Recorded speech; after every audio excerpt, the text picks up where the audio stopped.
ശൗലിനെയും ശൗലിന്റെ കുടുംബത്തെയും അത്ര നല്ല ഓർമ്മകളല്ല സമ്മാനിച്ചത്. ദാവീദിന്റെ അഭിഷേകത്തോടും ദാവീദിന്റെ ശുശ്രൂഷയോടും ദാവീദിന്റെ വിജയങ്ങളോടും ഏറ്റവും കൂടുതൽ അസൂയയോടെ ദാവീദിനെതിരെ പ്രവർത്തിച്ച മനുഷ്യനാണ് ശൗൽ എന്ന വ്യക്തിത്വം. ദാവീദിനെ കൊന്നുകളയാൻ പലതവണ സ്വന്തം കുന്തമൂരി എറിഞ്ഞ മനുഷ്യനാണ് ശൗൽ എന്ന മനുഷ്യൻ. ദാവീദിനെ തീർത്തു കളയുക, ദാവീദിനെ ഇല്ലാതാക്കുക, ദാവീദിനെ കൊല്ലുക എന്നുള്ളത് മാത്രമായിരുന്നു ശൗലിന്റെ മുഴുവൻ അജണ്ടയും.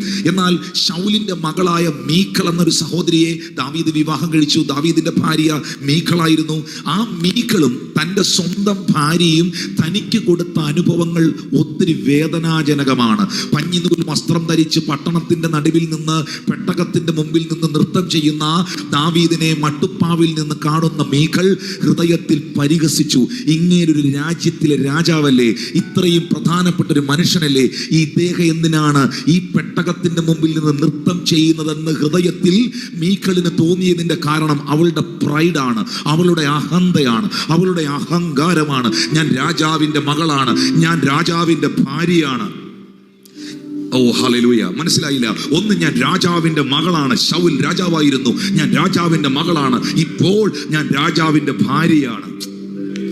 ഹല്ലേലൂയ. അത്ര അഹന്തയോടെ ദാവീദിനെതിരെ ചിന്തിച്ച അങ്ങനെ ശൗലിന്റെ സ്തോത്രം മീഖളിന്റെ ഗർഭപാത്രം വരെ അടഞ്ഞുപോയി. അവൾ ശാപഗ്രസ്തയായി തീർന്നു എന്ന് ദൈവവചനത്തിൽ എഴുതിയിരിക്കുന്നു. അങ്ങനെ ഭാര്യയോടുള്ള ബന്ധത്തിൽ, അമ്മായിയപ്പനോടുള്ള ബന്ധത്തിൽ, രാജാവിനോടുള്ള ബന്ധത്തിൽ സകല വഴികളിലും ശൗലിനെ കുറിച്ചും ശൗലിന്റെ കുടുംബത്തെ കുറിച്ചുമുള്ള ദാവീദിന്റെ അനുഭവങ്ങൾ, ദാവീദിന്റെ ഓർമ്മകൾ നല്ലതല്ല, സന്തോഷകരമല്ല, ഒരിക്കലും ഓർക്കാൻ കൊള്ളാവുന്നതല്ല. എന്നാൽ അങ്ങനെ ഇരിക്കെ ഒരു ദിവസം അൺഎക്സ്പെക്റ്റഡായി ചിന്തിക്കേണ്ടാത്തൊരു കുടുംബത്തെ കുറിച്ചുള്ള ചിന്ത അകത്ത് വരികയാണ്. ഓർക്കണ്ടാത്ത വ്യക്തിയെ കുറിച്ചുള്ള ഓർമ്മകൾ അകത്ത് വരികയാണ്. അവിടെ ദാവീദ് സീബ എന്ന് പറയുന്ന മനുഷ്യനെ വിളിച്ച് പറയുന്നൊരു വാക്കുണ്ട്, എനിക്ക് ദൈവത്തിന്റെ ദയ ശൗലിന്റെ കുടുംബത്തോട് കാണിക്കണം. ഇത് സ്വന്തമായി എൻ്റെ അകത്ത് വന്നതല്ല, ഇത് മാനുഷികമായി വന്നതല്ല, അൺഎക്സ്പെക്റ്റഡായി എങ്ങനെയോ എൻ്റെ അകത്ത് ട്രിഗർ ചെയ്യപ്പെടുകയാണ്. ദാവീദിന്റെ സ്പിരിറ്റിൽ, ദാവീദിന്റെ ആത്മാവിൽ ദാവീദിന് തോന്നുകയാണ്, ട്രിഗർ ചെയ്യുകയാണ്. ദാവീദ് ഒരു അഭിഷിക്തനായിരുന്നെന്ന് വിശ്വസിക്കുന്നവരെന്ന് കൈ ഉയർത്തി കാണിക്കാമോ? ദാവീദ് ഒരു അഭിഷിക്തനായിരുന്നെന്ന് ആ അഭിഷിക്തന്റെ ആത്മാവിനകത്ത് തോന്നുകയാണ്, ട്രിഗർ ചെയ്യപ്പെടുകയാണ്. എനിക്ക് ശൗലിന്റെ കുടുംബത്തിന് വേണ്ടി എന്തെങ്കിലും ചെയ്യണം, എനിക്ക് ആ ഭവനത്തോട് ദൈവത്തിന്റെ ദയ കാണിക്കണം, എനിക്ക് ആ കുടുംബത്തെ ഒന്ന് കരുതണം. ഇന്ന് രാത്രിയിൽ ഞാനൊരു യാഥാർത്ഥ്യം നിങ്ങളോട് പറയാം. ഇത് മാനുഷികമായ ഒരു ചിന്തയല്ല ദാവീദിന്റെ അകത്ത് വരുന്നത്, ഇത് ദൈവം അവന്റെ അകത്ത് കൊടുക്കുന്ന പ്രേരണയാണ്. ദൈവത്തിന്റെ ആത്മാവിനാൽ വ്യക്തികളോട് ഇടപെട്ട് ദൈവത്തിന്റെ പരിശുദ്ധാത്മാവ് ചില വ്യക്തികൾക്ക് കൊടുക്കുന്ന പ്രേരണകൾ നിങ്ങൾക്ക് വേണ്ടി തുറക്കുന്ന പുതുവഴികളാക്കി തീർക്കുവാൻ, നിങ്ങൾക്ക് വേണ്ടി അത്ഭുതങ്ങളാക്കി തീർക്കുവാൻ എൻ്റെ ദൈവത്തിന് കഴിയും. അധികാരികളോട് ഇടപെടാൻ ദൈവത്തിന് കഴിയും, രാജാക്കന്മാരോട് ഇടപെടാൻ ദൈവത്തിന് കഴിയും, പ്രഭുക്കന്മാരോട് ഇടപെടാൻ ദൈവത്തിന് കഴിയും. ഇന്ന് രാത്രിയിൽ നിനക്ക് വിരോധമായി നിൽക്കുന്ന വ്യക്തികളോട് ഇടപെടാൻ ദൈവത്തിന് കഴിയും, പൈശാചിക ലോകത്തോട് ഇടപെടാൻ ദൈവത്തിന് കഴിയും. ഹല്ലേലൂയ. കടലിനകത്തൂടെ ഓടുന്ന വലിയ തിമിംഗലം മുതൽ ആ ഇലയ്ക്കകത്തിരിക്കുന്ന ചെറിയ പുഴുവിനോട് വരെ ഇടപെടാൻ ദൈവത്തിന് കഴിയും. കൈകളൊന്ന് അടിച്ച് ഇന്ന് രാത്രി ദൈവത്തിന് നന്ദി പറഞ്ഞേ. ദൈവത്തിന് ഇന്ന് രാത്രിയിൽ എനിക്ക് വേണ്ടി ചിലരോട് കമ്മ്യൂണിക്കേറ്റ് ചെയ്യാൻ കഴിയും. ഞാൻ ഈ വാക്ക് വെറുതെ പറയുകയല്ല. ദൈവത്തിന് നിനക്ക് വേണ്ടി ചിലരോട് ഇന്ന് രാത്രി കമ്മ്യൂണിക്കേറ്റ് ചെയ്യാൻ കഴിയും. കഴിയില്ലേ? ദൈവം തമ്പുരാന് ആരോടാണ് ഇടപെടാൻ കഴിയാത്തത്? ലോകത്തിലെ ഏറ്റവും വലിയ ജന്തു, ലോകത്തിലെ ഏറ്റവും വലിയ ജീവിയാണ് തിമിംഗലം. ആ തിമിംഗലത്തോട് യോനായ്ക്ക് വേണ്ടി ദൈവം സംസാരിച്ചു. തിമിംഗലം യോനായെ വിഴുങ്ങി. കടൽ മത്സ്യത്തിന്റെ ഉദരത്തിനകത്ത് 3 ദിവസം ഇരുന്നു. എന്നിട്ട് യോനായെ ദൈവം പറഞ്ഞ ഡെസ്റ്റിനിയിൽ കൊണ്ടുപോയി ഈ തിമിംഗലം ഒമിറ്റ് ചെയ്ത് കളഞ്ഞു. എന്നിട്ട് യോന ഒരു ആവണക്കിന്റെ ചുവട്ടിൽ പോയിരുന്നു. എന്നിട്ടും പോയില്ല നിനവയ്ക്ക്, എന്നിട്ടും ഏറ്റെടുത്തില്ല ദൗത്യം. ആവണക്കിന്റെ ചുവട്ടിൽ ഇത്രയും നേരം കടൽ മത്സ്യത്തിന്റെ വയറ്റിലിരുന്നല്ലേ, തണുത്തുറഞ്ഞിരുന്നല്ലേ, വെളിയിലിറങ്ങി ആവണക്കിന്റെ ചുവട്ടിൽ ഇരുന്ന് കാറ്റൊക്കെ കൊണ്ടിരുന്നപ്പോ പുള്ളിക്കൊരു സുഖം തോന്നി. പുള്ളി അവിടെ ഇരുന്ന് അങ്ങ് ഉറങ്ങി. ഹല്ലേലൂയ. ആ കംഫർട്ട് സോണിൽ ഇരുന്ന് ഉറങ്ങി. ആ ആവണക്കിന്റെ ഇലയ്ക്കകത്തിരുന്ന കണ്ണെ പിടിക്കാത്ത ചെറിയ ഒരു പുഴുവിനോട് ദൈവം കമ്മ്യൂണിക്കേറ്റ് ചെയ്തു. ചെറിയ ഒരു പുഴുവിനോട് ദൈവം കമ്മ്യൂണിക്കേറ്റ് ചെയ്തു. ആ പുഴു ആവണക്കിന്റെ ഇല മുഴുവൻ തുരന്നു കളഞ്ഞു. ഉച്ചി വെയിലടിച്ചപ്പോ എഴുന്നേറ്റു. ശ്രദ്ധിക്കുന്നില്ല. കടലിലെ ഏറ്റവും വലിയ മത്സ്യമായ തിമിംഗലം തുടങ്ങി കണ്ണെ പിടിക്കാത്ത പുഴുവിനോടും ഏലിയാവിന്റെ കാക്കയോടും ബിലയാമിന്റെ കഴുതയോടും എന്റെ ദൈവത്തിന് ഇടപെടാൻ കഴിയുമെങ്കിൽ ഇന്ന് രാത്രി നിനക്ക് വേണ്ടി കമ്മ്യൂണിക്കേറ്റ് ചെയ്യാൻ, നിനക്ക് വേണ്ടി ഇടപെടാൻ എന്റെ ദൈവത്തിന് കഴിയുമെന്ന് വിശ്വസിക്കുന്നുണ്ടോ? ഇത് ആത്മതലത്തിൽ ഇന്ന് രാത്രി സ്വർഗം ഇടപെടുകയാണ്.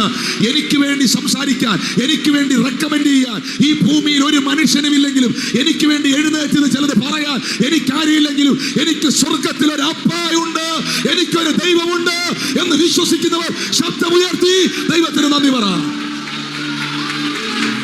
Hallelujah. Holy Spirit, I thank you, Lord. ദാവീദിന്റെ അകത്ത് ശൗലിന്റെ ഭവനത്തിന് വേണ്ടി എന്തെങ്കിലും ഒരു നന്മ ചെയ്യണമെന്ന് അങ്ങ് തോന്നുക. തോന്നിയതല്ല, തോന്നിപ്പിക്കുകയാണ്. അപ്പോൾ ദാവീദിന്റെ വീട്ടിൽ വർഷങ്ങളായി ശൗലിന്റെ വീട്ടിൽ പണിയെടുത്തോണ്ടിരുന്ന, ശൗലിന്റെ ഭൃത്യനായിരുന്ന സീബ എന്നൊരു സഹോദരൻ ഉണ്ടായിരുന്നു. ഇപ്പൊ ദാവീദിന്റെ കൊട്ടാരത്തിലാണ് പുള്ളി ജോലി ചെയ്യുന്നത്. കാരണം ശൗലില്ലല്ലോ, ശൗല് മരണപ്പെട്ടു, ശൗലിന്റെ പുത്രന്മാർ മരണപ്പെട്ടു, ആ കുടുംബത്തിൽ ആരില്ല. അപ്പൊ ഉടനെ സീബയെ വിളിക്കുകയാണ്. ഉടനെ സീബ വന്ന് മുമ്പിൽ നിന്നു. യജമാനനെ, രാജാവേ എന്ന് ചോദിച്ചു. സീബയോട് ദാവീദ് ചോദിക്കുന്നു, സീബ, ഇനി ശൗലിന്റെ കുടുംബത്തിൽ ആരെങ്കിലും അവശേഷിക്കുന്നുണ്ടോ? സീബ ഞെട്ടലോടെയാണ് ഇത് കേൾക്കുന്നത്. ശൗലിന്റെ കുടുംബത്തിൽ ഇനി ആരെങ്കിലും അവശേഷിക്കുന്നുണ്ടോ? എന്തിനാ സാറേ എന്ന് ചോദിക്കുന്നതിന് മുമ്പ് ദാവീദ് മറുപടി പറഞ്ഞു, എനിക്ക് ദൈവത്തിന്റെ ദയ ആ കുടുംബത്തോട് കാണിക്കണം, എനിക്ക് ദൈവത്തിന്റെ കരുണ ആ ഫാമിലിയോട് കാണിക്കണം. ഉടനെ സീബ പറഞ്ഞു, യജമാനനെ, ഇനി ശൗലിന്റെ കുടുംബത്തിൽ ഒറ്റ ഒരാളെ അവശേഷിക്കുന്നുള്ളൂ, അത് യോനാഥാന്റെ മകനായ മെഹിബോശത്താണ്. എന്നിട്ട് സീബ ഒരു വാക്ക് കേറ്റി വെച്ച് പറയുകയാണ്, പക്ഷേ അവൻ 2 കാലും മുടന്തുള്ളവനാണ്. നിങ്ങൾ എന്നെ കേൾക്കുന്നുണ്ടോ? ഒന്ന് ദാവീദിന്റെ ഹൃദയത്തിൽ യോനാഥാനും ശൗലിന്റെയും കുടുംബത്തോട് കരുണ തോന്നണം, കരുണ കാണിക്കണം, എന്തെങ്കിലും ചെയ്യണം എന്ന തോന്നൽ വന്നത് മാനുഷികമല്ല, അത് ദൈവം കൊടുത്ത തോന്നലാണ്. Are you listening me? Praise the Lord. Praise the Lord. രണ്ടാമതായി സീബ ദാവീദ് രാജാവിനോട് മെഹിബോശത്തിനെ ഇൻട്രൊഡ്യൂസ് ചെയ്തിട്ട് പറഞ്ഞു, സാറേ, മെഹിബോശത്ത് എന്നൊരു പയ്യനുണ്ട്, യോനാഥാന്റെ മകനാണ്, അവൻ മാത്രമേ ഇനി ആ കുടുംബത്തിലുള്ളൂ, പക്ഷേ അവന് 2 കാലും മുടന്താണ്. എന്തുകൊണ്ടായിരിക്കും സീബ മെഹിബോശത്തിന്റെ കാര്യം പറഞ്ഞിട്ട് അവന് 2 കാലും മുടന്തുള്ളവനായ മെഹിബോശത്ത് എന്ന് പരിചയപ്പെടുത്തിയത്? 2 കാലും മുടന്തുള്ള മെഹിബോശത്ത് എന്നാ പരിചയപ്പെടുത്തിയേ? കാരണം ദാവീദ് തന്റെ ഭരണം നടത്തുന്ന കാലഘട്ടത്തിൽ ദാവീദിന് ഇഷ്ടമില്ലാത്ത 2 കൂട്ടരുണ്ടായിരുന്നു, മുടന്തന്മാരും കുരുടന്മാരും. നിങ്ങൾ എന്നെ ശ്രദ്ധിക്കുന്നോ? ഇല്ലെങ്കിൽ ഒരക്ഷരം പിടികിട്ടുകയില്ല. Praise the Lord. ABCD പിടികിട്ടൂല. ഇതിന്റെ ആദ്യത്തെ ഈ ഭാഗം ശ്രദ്ധിച്ചില്ല, പിന്നെ അങ്ങോട്ട് പോകുമ്പോൾ പിന്നെ ഒന്ന് കൈയടിക്കുന്നത് മാത്രമേ ഓർമ്മ കാണൂ. സ്തോത്രം. ദാവീദ് ഭരിക്കുന്ന കാലത്ത് ദാവീദിന്റെ കൊട്ടാരത്തിന്റെ ഗേറ്റിന്റെ മുമ്പിൽ, നമ്മുടെയൊക്കെ വീടിന്റെ, ചിലരുടെയൊക്കെ വീടിന്റെ വാതിലിൽ നായുണ്ട് സൂക്ഷിക്കുക എന്ന് എഴുതി വെച്ചിരിക്കുന്നത് പോലെ ദാവീദിന്റെ കൊട്ടാരവാതിക്കൽ എഴുതി വെച്ചിട്ടുണ്ട്, മുടന്തന്മാർക്കും കുരുടന്മാർക്കും ഇവിടെ പ്രവേശനം ഇല്ല. അപ്പൊ ഉടനെ അതിന്റെ വാക്യം ചോദിക്കുക, അങ്ങനെ വാക്യമുണ്ടോ? 2 ശമൂവേലിന്റെ പ്രവചന പുസ്തകം 5-ാം അധ്യായം 8-ാമത്തെ വാക്യം. 2 ശമൂവേലിന്റെ പ്രവചന പുസ്തകം 5-ാം അധ്യായം 8-ാം വാക്യം വായിച്ചോ. അന്ന് ദാവീദ് ആരെങ്കിലും യെബൂസ്യരെ തോൽപ്പിച്ചാൽ അവൻ നീർപ്പാത്തിയിൽ കൂടി കയറി ദാവീദിന് വെറുപ്പായുള്ള മുടന്തരെ. ആരാ വായിക്കുന്നത്? എവിടെ? ആരാ? കാണുന്നില്ലല്ലോ. അത് ഓടി പോകേണ്ട ഒരു സാധനമല്ല കേട്ടോ. ആ വാക്യം, ദാവീദിന് അന്ന് ദാവീദ് വെറുപ്പായുള്ള, ഒന്നുകൂടെ വായിച്ചത്, ദാവീദിന് വെറുപ്പായുള്ള മുടന്തരെയും കുരുടരെയും പിടിക്കട്ടെ എന്ന് പറഞ്ഞു. അതുകൊണ്ട് കുരുടരും മുടന്തരും വീട്ടിൽ വരരുത് എന്നൊരു ചൊല്ല് നടപ്പായി. എന്റെ വീട്ടിലോട്ട് മുടന്തന്മാരും കുരുടന്മാരും വരാൻ പാടില്ല. അപ്പൊ നിങ്ങൾ ചോദിക്കും, പുള്ളി എന്നാ അത് പറഞ്ഞെന്ന്? അതിന് നമുക്ക് സ്വർഗത്തിൽ ചെല്ലുമ്പോൾ പുള്ളി ഉണ്ടേ ചോദിക്കാം. ചേർന്ന് രാമീൻ പറഞ്ഞേ. പക്ഷെ ഇപ്പോഴത്തെ നിയമം അതാ. ഇത് പറഞ്ഞത് പഞ്ചായത്ത് പ്രസിഡന്റ് അല്ല, വാർഡ് മെമ്പർ അല്ല, ഒരു രാജ്യത്തിലെ രാജാവാ. ഓ ഹല്ലേലൂയ. ഒരു രാജ്യത്തിലെ രാജാവ് പറയുകയാണ്, എന്റെ കൊട്ടാരത്തിൽ, എന്റെ വീട്ടിൽ കുരുടന്മാർക്കും മുടന്തന്മാർക്കും പ്രവേശനമില്ല. അതുകൊണ്ടാണ് മെഹീബോശത്തിനെ കുറിച്ച് സീബ പരിചയപ്പെടുത്തുമ്പം സീബ പറഞ്ഞു, യജമാനനെ, ശൗലിന്റെ കുടുംബത്തിൽ ഇനി ഒരാൾ ശേഷിക്കുന്നുണ്ട്, അത് യോനാഥാന്റെ മകനായ മെഹീബോശത്തെന്നാ പറയണ്ടി. പക്ഷെ അങ്ങനല്ല പറഞ്ഞത്, രണ്ടു കാലും മുടന്തനായുള്ള മെഹീബോശത്ത് എന്ന് പറഞ്ഞാൽ, ഇത് പറഞ്ഞാൽ മെഹീബോശത്തിന്റെ ഫയൽ റിജക്റ്റ് ആവും. ഇത് പറഞ്ഞാൽ മെഹീബോശത്തിന്റെ ഫയൽ റിജക്റ്റ് ആവും. ദാവീദ് ഉടനെ പറയും, മുടന്തനാണോ എന്നാ ഇങ്ങോട്ട് വരണ്ടെന്ന് പറഞ്ഞേരെ എന്ന് പറയുമെന്നാണ് സീബ കരുതിയത്. പക്ഷേ അവന് രണ്ടു കാലും മുടന്താണെന്ന് പറഞ്ഞിട്ടും ദാവീദ് അവനെ കൊണ്ടുവരാൻ പറഞ്ഞെങ്കിൽ ഇത് വെളിപ്പെട്ടത് മാനുഷിക തലത്തിലല്ല. മാനുഷിക തലത്തിൽ വെളിപ്പെട്ടത് മനുഷ്യൻ അടയ്ക്കാൻ കഴിയും, പക്ഷെ ദൈവം നിനക്കൊരുക്കിയത് മനുഷ്യൻ അടയ്ക്കാൻ കഴിയുകയില്ല.